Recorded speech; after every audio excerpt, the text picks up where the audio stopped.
మరి ఈ రోజు రేడియో సిటీ 91.1 FM తరపున శివకుండలిని సాధన నుంచి పరమ పూజ్య శ్రీ జీవేశ్వర యోగిజీ మనతో ఉన్నారు. గురుగారిని పలకరించి ఎన్నో విశేషాలు జీవితానికి సంబంధించి, మన ఆలోచనలకు సంబంధించి, మన కార్యక్రమాలు ఏవైతే నిత్య జీవితంలో చేస్తూ ఉంటామో వాటి గురించి నిజమైన విషయాలు మాట్లాడుకుందాం.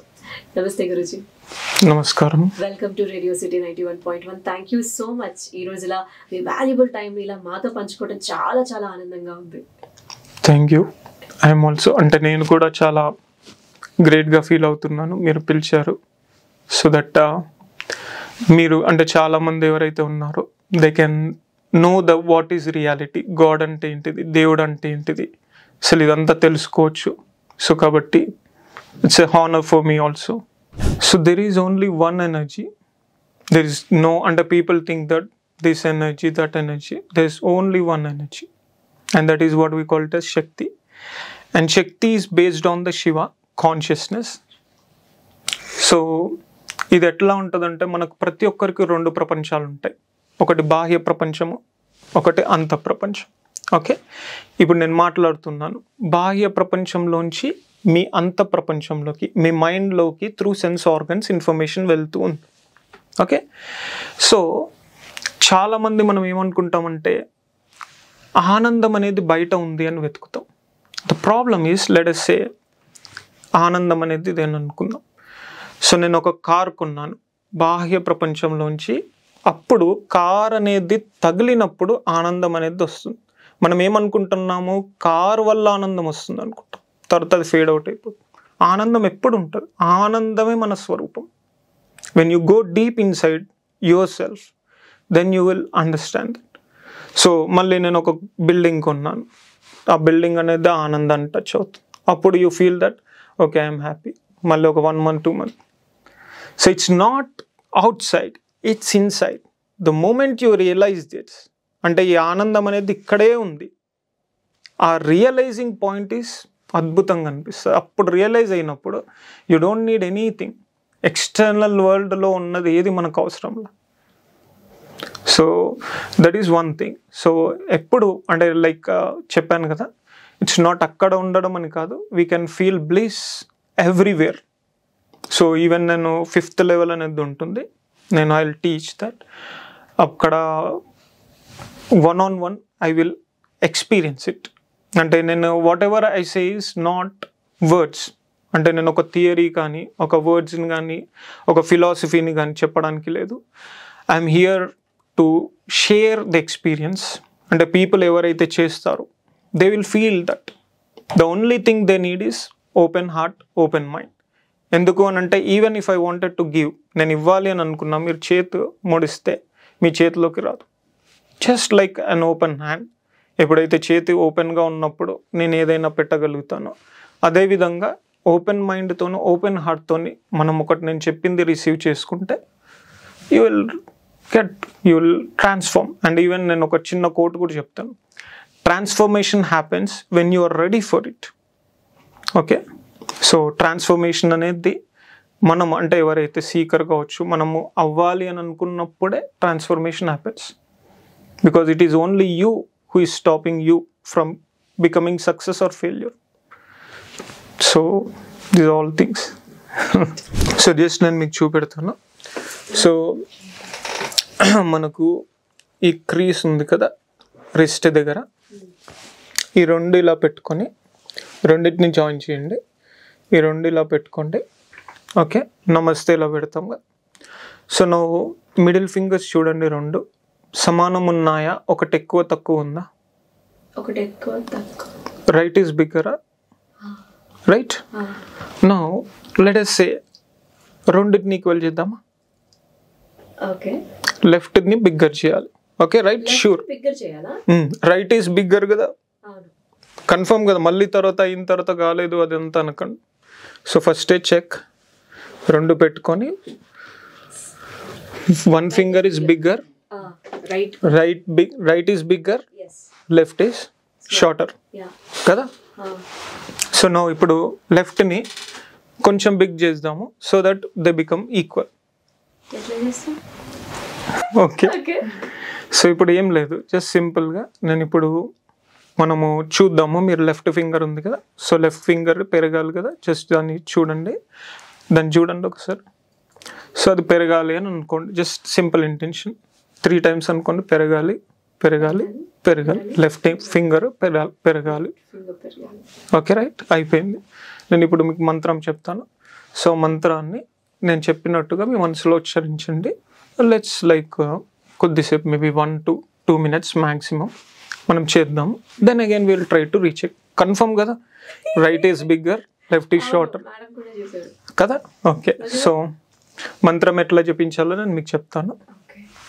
ABCDలో సి ఎలా ఉందో, శివోహం. ఓకే, ఇది మన మైండ్లో జపించాలి. సో ఒక్కసారి మీరు మీ లెఫ్ట్ ఫింగర్, మిడిల్ ఫింగర్ పెరగాలి అని అనుకోండి ఒక 3 times. ఓకే, అనుకున్నారు. నా ఇప్పుడు జస్ట్ కళ్ళు మూసుకొని అయినా పర్లేదు, జస్ట్ మనసులో అనుకోండి, శివోహం శివోహం అని అనుకోండి.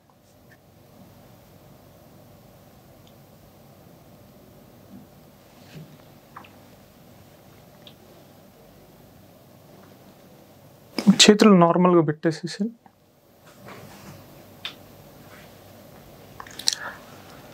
జస్ట్ స్టాప్ వాచ్ ఏమన్నా చూద్దామా. Okay, let's see.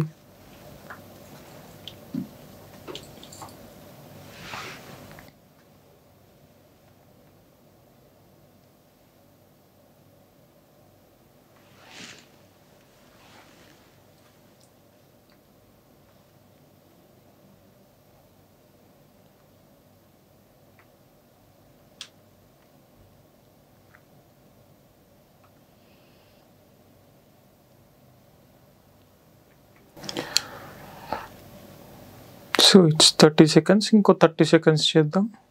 సో మళ్ళీ జస్ట్ మీ లెఫ్ట్ మిడిల్ ఫింగర్ పెరగాలి అంతే. Just that's the intention. శివోహం శివోహం శివోహం.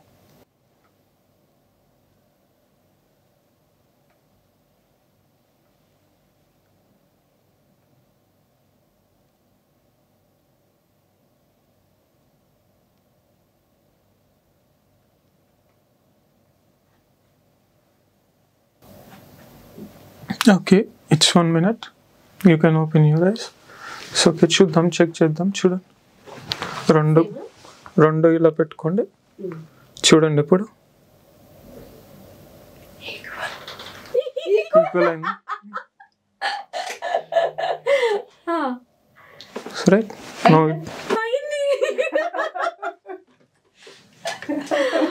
సో లెట్స్ జస్ట్ లైక్, అంటే ఒక ఇంటెన్షన్ని తీసుకొని మంత్రం చేసినప్పుడు దాని ఎఫెక్ట్ ఎట్లా ఉంటుంది ఈస్ లైక్ ద థింగ్ అనమాట. అంటే మంత్రం is very very powerful thing.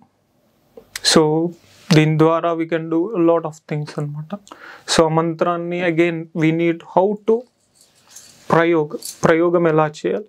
Example, మనకు కార్ ఉంది. ఈ వీడియో చూసిన తర్వాత గురుజీ కిందన నా అకౌంట్ లో డబ్బులు పెరగాలి, కెన్ ఐ ట్రై దిస్, ఇలాంటివి కూడా వస్తాయి.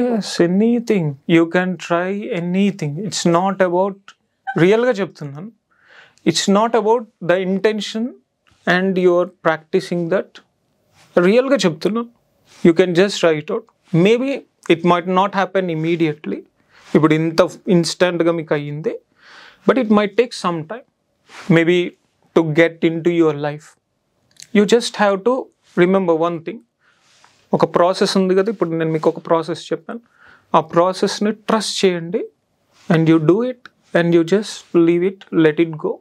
ఇప్పుడు మనం ఒక బాణం వేయాలనుకున్నప్పుడు బాణాన్ని వదలాలి కదా. సో చాలామంది ఏం చేస్తారంటే, ఒక డిజైర్ ఉంది, డిజైర్ని వదలరు. టార్గెట్ హిట్ అవ్వాలంటే దాన్ని అలా పట్టుకొని ఉంటారు. So you have to leave that, let it go. So just అది చేసేసాం, వచ్చేసింది, అయిపోయింది. You can just try it out. నేను అనేది ఏంటంటే, మేబీ సమ్ టైం, కొంచెం టైం పట్టవచ్చు ఇక్కడ అక్కడ. It's just a matter of time, but it will అంతే.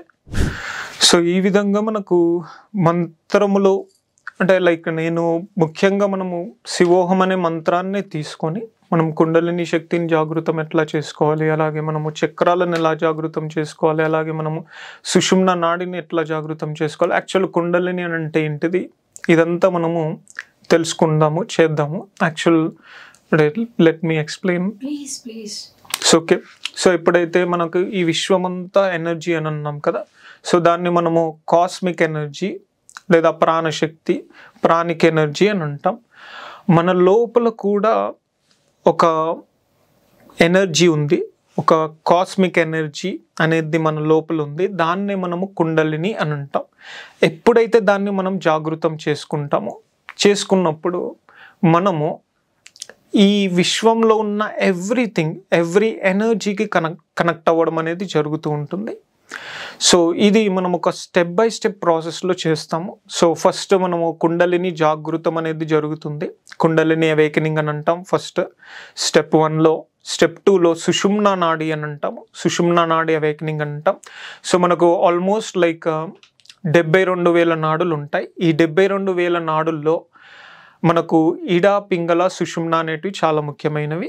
ఈ సుషుమ్నా నాడిని మనము జాగృతం అనేది చేసుకోవాలి. సో దానికి ఒక్కసారి జాగృతం చేసుకున్న తర్వాత మళ్ళీ థర్డ్ మనం చక్రాలను జాగృతం చేసుకోవాలి. సో మనకు 114 చక్రాలు ఉంటాయి. ఈ 114 చక్రాల్లో మనకు 7 ముఖ్యమైన చక్రాలు ఉంటాయి. వాటిని మనం మూలాధారము, స్వాదిష్టానము, మణిపూరకము, అనాహతము, విశుద్ధి, ఆజ్ఞ, సహస్రారము అని అంటాము. సో మనము ఈ 7 చక్రాలను మన జీవితంలో ప్రతి దానికి దీనికి అనుసంధానము అనేది ఉంటుంది. ఉదాహరణకి మనకు ఆరోగ్య సమస్యలు ఉన్నాయంటే మూలాధార చక్రము, సంబంధ బాంధవ్యాలు ఉన్నాయనంటే మనకు స్వాదిష్టాన చక్రము, అలాగే మనకు మనీ ఫైనాన్షియలీ లేదా సక్సెస్ ఇది మనకు మణిపూరక చక్రము. సో ఈ 3 అనేటివి మనకు ప్రాపంచిక విషయాలకు సంబంధించినవిగా ఎక్కువగా ఉంటాయి. దాని తర్వాత మనకు అనాహత చక్రం అనేది ఒక బ్రిడ్జ్ లాగా ఉంటుంది. పైన ఉండే 3 చక్రాలు మనం ఆధ్యాత్మికంగా అంటాము. సో ఈ ఆధ్యాత్మిక ప్రపంచానికి, ఈ భౌతిక ప్రపంచానికి కనెక్ట్ చేసేది. సో మనకు విశుద్ధ చక్రము అనేది మన ట్రూత్, అంటే మనము ఈ పంచభూతాలైన శరీరము అని అనుకుంటాము, ఈ శరీరం కాదు అనేది అర్థమవుతుంది. ఇక ఆజ్ఞా చక్రానికి వచ్చినప్పుడు నేను ఈ మనసు కాదు. సో సహస్రారానికి వచ్చినప్పుడు నేను ఈ ఆత్మస్వరూపుణ్ణి అని తెలుసుకుంటాం. So this is how like ఈ బేసికల్గా 7 చక్రాస్ ఏంటి. దాని తర్వాత ఈ కుండలిని శక్తిని మూలాధారం నుంచి సహస్రారం వరకు ఎట్లా తీసుకెళ్ళాలి. సో మనము అంతా ఎవ్రీథింగ్ ఈజ్ ఎనర్జీ అని అంటున్నాం కదా. సో ఆ ఎనర్జీ మన లోపల దాగి ఉంది, దాన్ని కుండలిని. సో దాన్ని అవేకెన్ చేసుకోవడం, ఇదంతా ప్రాసెస్లో ఏంటి ఇవన్నీ ఉంటాయి అన్నమాట. సో చాలామంది ఏమంటారంటే కుండలిని సాధన ఈజ్ వెరీ రిస్కీ అని అంటారు చాలామంది. సో నేను ఒకటి చెప్పేది ఏంటంటే లైఫ్లో ఎవ్రీథింగ్ ఈజ్ రిస్కీ. రోడ్డు మీద నడుస్తూ ఉంటే కూడా ఒక బైక్ వచ్చి గుద్దేసేయచ్చు, యాక్సిడెంట్ అవ్వచ్చు, లేదా మనం ఏం చేసినా సరే మనకి ఏదైనా ప్రాబ్లం అవ్వచ్చు. సో కాబట్టి everything in life is risky. So risk ఇది అది అని అనుకోకూడదు. సో ప్రతి దాంట్లో రిస్క్ ఉంటుంది. సో కుండలిని అనేది రిస్కీ కాదు. సో జస్ట్ అది ఎప్పుడు రిస్కీ కాదు అంటే ఎప్పుడైతే మనము ఒక పర్ఫెక్ట్ గురువు దగ్గర నేర్చుకుంటామో అప్పుడు రిస్కీ కాదు. సో ఇట్స్ లైక్ ఎట్లా అనంటే మనకు కార్ ఉంది, కార్ ఈజ్ లైక్ నడిపితే మనకు ఒక డెస్టినేషన్ నుంచి ఇంకో destination point A to point బికి తీసుకెళ్తుంది. సో కార్ నడిపించడము అనేది అద్భుతమైంది, అది నేర్చుకుంటే మనకు చాలా ఉపయోగాలు ఉంటాయి. కానీ అదే గనక కార్ గనక మనకు నడిపియడం రాకుంటే, ఓకే మనము కార్ని అక్కడిక్కడ గుద్దేస్తూ ఉన్నాము అని అనుకుందాం. So the problem is not with the car, it's with the driving skill. So skill develop చేసుకోవాలి. అట్లానే kundalini energy is not the problem, it is how you awaken it, how you use that energy is important. So ఈ విధంగా మనం చేయాలి. So main శివరాత్రికి connection ఉన్నాయి కొన్ని చెప్తాను. సో అసలు ఫస్ట్ శివరాత్రి ఎందుకు చేసుకుంటాం అన్నదానికి మనకు కొన్ని రీజన్స్ ఉన్నాయి. So one of the reason is like మనకు సముద్ర మంథనం జరుగుతుంది. సముద్రం ఎప్పుడైతే ఫస్ట్ అమృతానికి కాకుండా విషం అనేది వచ్చినప్పుడు శివుడు ఏం చేస్తాడు, స్వీకరిస్తాడు. అందుకే శివుడికి నీలకంఠుడు అని అంటాం. సో అది మొత్తము ఆ విషయాన్ని కంఠంలో దాచిపెట్టుకుంటాం. సో దీని నుంచి మనం చాలా నేర్చుకోవచ్చు. సో మనమంతా ఏంది అని అంటే మనము ఎప్పుడు చాలామంది ఏమంటారంటే ప్రాబ్లమ్స్ ప్రాబ్లమ్స్ ప్రాబ్లమ్స్, నాకు ఎన్నో ప్రాబ్లమ్స్ ఉన్నాయి, నాకే ప్రాబ్లమ్స్ ఉన్నాయి, ఎవరికి ప్రాబ్లం లేదు అన్న ఫీల్తో ఉంటారు. సో ఫస్ట్ మనం నేర్చుకోవాల్సింది ఏంటంటే రామాయణం మహాభారతాలు కానీ ఏది చూసుకున్నా సరే everything is a problem. So ప్రాబ్లమ్ని ఎలా ఫేస్ చేయాలి అనేది మనం నేర్చుకోవాలి. ఓకే, ప్రాబ్లం అసలు లేకపోతే అసలు లైఫ్లో అనేది ఒక థింగ్ అనేదే ఉండదు అనమాట. దీనికి ఒక చిన్న ఎగ్జాంపుల్ ఎప్పుడు చెప్తూ ఉంటాం. ఫర్ ఎగ్జాంపుల్ మనము ఒక సినిమాకి వెళ్ళాం. సినిమాకి వెళ్ళినప్పుడు హీరో హీరోయిన్ ఉన్నారు. ఇద్దరు హీరో వెళ్ళి హీరోయిన్ దగ్గర నేను మిమ్మల్ని ప్రేమిస్తున్నాను, పెళ్లి చేసుకోవాలని అనుకుంటున్నాను అని అంటాడు. అప్పుడు హీరోయిన్ ఇమీడియట్గా ఒప్పుకుంది అని అనుకుందాం. సో వీళ్ళిద్దరూ కలిసి మళ్ళీ హీరోయిన్ అమ్మ నాన్న వాళ్ళకి చెప్పారు మేము పెళ్లి చేసుకున్నాం, ఇమీడియట్గా ఒప్పుకున్నారు. హీరో వాళ్ళ అమ్మ నాన్న దగ్గరికి వెళ్ళారు, ఇమీడియట్గా ఒప్పుకున్నారు, పెళ్ళయింది, మంచిగా పిల్లలు పుట్టారు, వాళ్ళు బాగా చదువుకున్నారు. సో అంటే ఒక సినిమానే ప్రాబ్లం లేకపోతే మీరు అంటే లైక్ యు ఆర్ నాట్ చూడలేరు. అటువంటప్పుడు మన లైఫ్లో ప్రాబ్లం ఎందుకు ఉండొద్దు అంటే ప్రాబ్లం ఎందుకు ప్రాబ్లంగా చూస్తున్నాం. సో అంటే ప్రాబ్లం ఈజ్ నాట్ సంథింగ్, మనకు అది ప్రాబ్లం వల్ల ఏదో ఒకటి మనం నేర్చుకోవడానికి ట్రై చేయాలి. అంతేగాని ప్రాబ్లం అనేది మనను ఇబ్బంది పెట్టకూడదు. ప్రాబ్లం అనేది మనను కృషించిపోయేలా, దానివల్ల మన జీవితం అనేది నాశనం అయిపోయేలా ఉండకూడదు. It should shape you. ఇప్పుడు ఏ విధంగానైతే ఒక శిల్పం చెక్కాలి అని అంటే ఆ యొక్క దాన్ని మనము శిల్పకారుడు ఎంతో దాన్ని కొడుతూ ఉంటాడు. ఓకే, కొడుతూ ఉంటే అప్పుడు ఒక షేప్లోకి వస్తుంది. So these problems are like shaping our bright future అనమాట. సో అంటే ఒక డిఫరెంట్ పర్స్పెక్టివ్లో చూడడానికి ట్రై చేద్దాం. ఇట్స్ నాట్ లైక్ ప్రాబ్లమ్స్ రావాలి అని నేను కోరుకోవట్లేదు, అంటే ఇప్పుడు ప్రాబ్లం ఉండాలి అని అనుకోవట్లేదు. బట్ వచ్చినప్పుడు దాన్ని మనం ఫేస్ చేయాలి. ఏ విధంగానైతే శివుడు దాన్ని మొత్తం విషము అంతా పారిపోయి మొత్తం అంతా అంటే మనకు భూప్రపంచమే అంతమయ్యే స్థితికి వచ్చినప్పుడు తను విషం తీసుకున్నాడు, అమృతాన్ని పంచాడు. రెండోది నేర్చుకోవాల్సిన నీతి. సో మనం ఎప్పుడు కూడా బాధ అనేది మనము తీసుకోవాలి. ఏదైనా సరే, maybe it's in the family కావచ్చు, మేబీ అట్ ద వర్క్ కావచ్చు, ఇదంతా. బట్ ఎప్పుడు మనం ఆనందాన్ని పంచాలి, మనం ఎప్పుడు ఆనందాన్నే పంచడానికి ప్రయత్నించాలి. This is like another point. And the third important point, మనకు శివుడు విషం తీసుకున్నా అంటే జీవించి ఉండగలిగాడు, అంటే శివుడు కాబట్టి ఉన్నాడు అని అనుకుంటాం. బట్ అంటే ఆ స్టామినా ఉండాలి, మనకు ఆ శక్తి ఉండాలి. అంటే ఎంతటి సమస్య వచ్చినా సరే నేను ఎదుర్కోగలను. Whatever it might be health challenge, it might be relationship challenge, it might be financial challenge. Yes, నేను తట్టుకోగలను. ఎవ్రీథింగ్ ఇన్ ద యూనివర్స్, ప్రపంచంలో ఉన్న ప్రతి దానికి పుట్టుక ఉంది, కొద్దిసేపు అది కంటిన్యూ అవుతుంది, తర్వాత అది లయం అవుతుంది, దానికి ఒక ఎండ్ ఉంటుంది. సో అలాగే ఈ ప్రాబ్లం కూడా ఎండ్ అవుతుంది. దీనికి ఒక చిన్న ఎగ్జాంపుల్ తీసుకుందాం. మనం చిన్న ఉన్నప్పుడు మనకు చాక్లెట్ కొనాలి, లేదా ఇది ఒకటి స్కూల్లో ఇదో ప్రాబ్లం ఉంటుంది. అదే ఇప్పుడు చూసుకుంటే ఎంత సిల్లీగా అనిపిస్తుంది. మేబీ లైక్ కొన్ని థింగ్స్ మనం మేబీ ఫ్యూ ఇయర్స్ బ్యాక్ చూసుకున్నాయి కూడా అవి ఒక బిగ్ సమస్యగా ఉంటాయి. ఇప్పుడు చూసుకుంటే దాన్ని నవ్వచ్చు, దాన్ని చూసుకొని. సో అలాగే ప్రాబ్లమ్స్ అనేటివి కూడా we have to pass through that. దాన్నే మన లైఫ్ ఇంకా ఇక్కడికి ఎండ్ అయిపోయింది అనేది ఉండకూడదు. సో దీనికి జస్ట్ మనకు కావాల్సింది ఏంటంటే ఒక మానసిక ధైర్యం. ఓకే, ఏదేమైనా సరే నేను ఎదుర్కోగలుగుతాను. సో అది ఎక్కడి నుంచి వస్తుంది? Through meditation. ఎప్పుడైతే మనం మెడిటేషన్ చేస్తామో అప్పుడు మనకు ఆ శక్తి వస్తుంది. అందుకే మనం మెడిటేషన్ చేయాలి. మెడిటేషన్ ఇప్పుడు మనకు అవసరం కాదు, అత్యవసరం, చాలా అవసరం. ఎందుకు అని అంటే ఒక 100 ఏళ్ళ క్రిందట ఇంతటి ప్రాబ్లమ్స్ ఒక మనిషికి లేవు.